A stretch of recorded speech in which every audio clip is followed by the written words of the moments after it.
Okay, Year 4, I hope you're awake this morning. Today I want you to add your own prefix or suffix so the words make sense within the sentence. Let's remind ourselves, a prefix, where does that go? Where does a prefix go? It goes at the beginning before the root word. How about a suffix? A suffix. Now remember, a suffix goes at the end of a root word. Okay, the end of a root word. So we've got a prefix that goes at the beginning. We've got a suffix which goes at the end. So your two sentences are: Shana thought it was very something fair that she had never been chosen for the school netball team. So what do you think? Do we need a prefix or a suffix? Brilliant, you're right. We need a prefix there. We need something to go before the root word fair. The next one, our new sofa is so comfort something, everyone wants to sit on it. Do we need a prefix or a suffix? Yes, you're right. We need a suffix. Something to go on the end of that root word. So pause the video, have a go. Right, well done if this is what you had. Shana thought it was very unfair that she had never been chosen for the school netball team. And our new sofa is so comfortable, everyone wants to sit on it. Good morning, Year 4. We are starting a new topic this week and we are looking at the water cycle. So our English unit is all going to be based around us learning about the water cycle and writing an information text. So today we're going to try and recite the process of the water cycle, which means to learn it and to say it, to practice it. We're going to use technical vocabulary, which we're going to learn today. And by the end of the week, you're going to have written an information text that is for something like National Geographic Kids, and it's going to inform the reader about what the water cycle is. Does anybody know what the water cycle is? I bet some of you already do.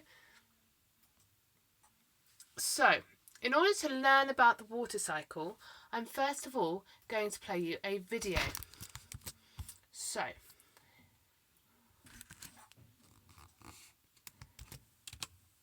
I want you to watch this video and I want you to see if you can learn as much as you possibly can as we go. More than 3/4 of the Earth's surface is water, and some of this evaporates in the heat of the sun. This pure water, in the form of water vapour, enters the atmosphere and condenses to form clouds, which are made up of tiny water droplets.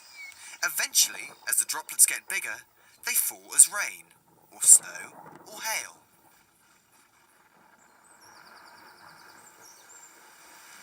300 million litres of water falls on dry land each day. Much of it then evaporates again, or runs quickly down to the sea as rivers, streams, or waterfalls. We have to take the water we need as it rushes past.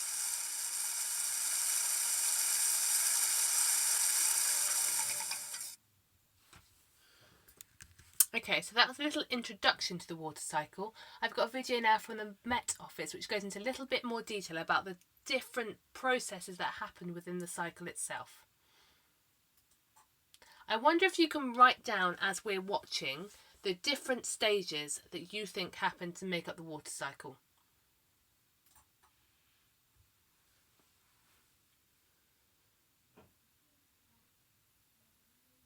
The hydrological or water cycle starts when heat energy causes water in the ocean to rise as invisible water vapour in the atmosphere. This is evaporation. Water also evaporates from the land surface. It can also be released from trees and plants. This is transpiration. As the water vapour rises, it cools and becomes visible again as clouds form. This is condensation. Wind moves clouds and water vapour around the globe. Where cloud droplets grow sufficiently large, they can produce rain. Clouds can also produce hail, sleet and snow. Snow can accumulate as ice sheets, ice caps and glaciers, where it can remain frozen for thousands of years. Rainfall and melting snow return to the ocean over time. Some returns in rivers and streams, and some returns more slowly by seeping through the ground, gradually making its way back to the ocean underground. The hydrological cycle moves water around the globe continuously and is essential for life on Earth. Okay, now you may want to reference that video throughout, so you can either do that by just replaying this clip, or I've got the link down here. This was the first BBC one that we watched. This is the one we've just watched. This is probably more useful for you today. So you can either rewind this video or you can pop this link into your browser. So your task today, bronze challenge. This is for those people who might find retrieving information from the video particularly difficult. I would like you to order the images. So the first one has been done for you. So the first thing that happens is evaporation. So this picture here signifies evaporation.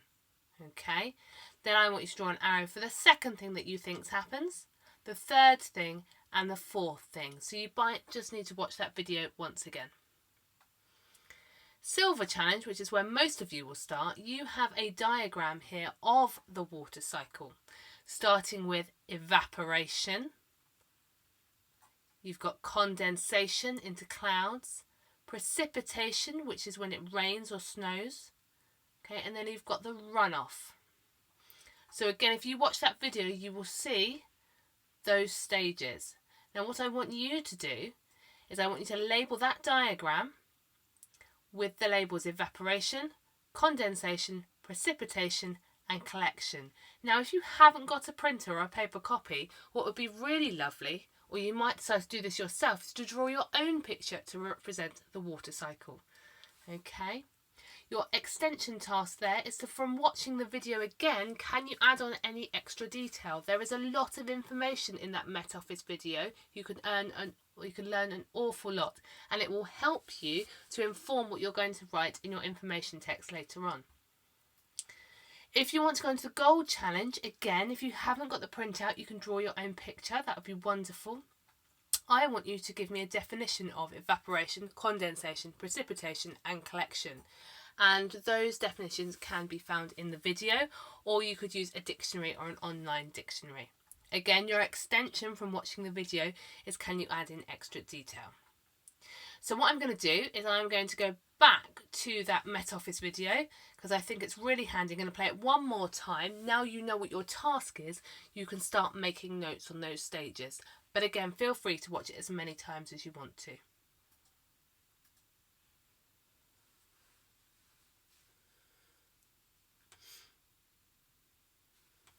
The hydrological or water cycle starts when heat energy causes water in the ocean to rise as invisible water vapour in the atmosphere.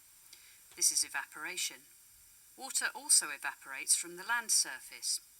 It can also be released from trees and plants. This is transpiration. Okay, so that whole section there is all about the first stage, which is evaporation. So there's a lot of extra information there, but at the very least, when the water is heated, it evaporates.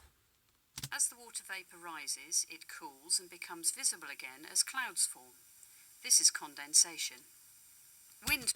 Okay, that's your second stage, the condensation, the forming of the clouds from the water vapour that's been evaporated. Moves clouds and water vapour around the globe. Where cloud droplets grow sufficiently large, they can produce rain. Clouds can also produce hail, sleet and snow. Snow can accumulate as ice sheets, ice caps and glaciers, where it can remain frozen for thousands of years.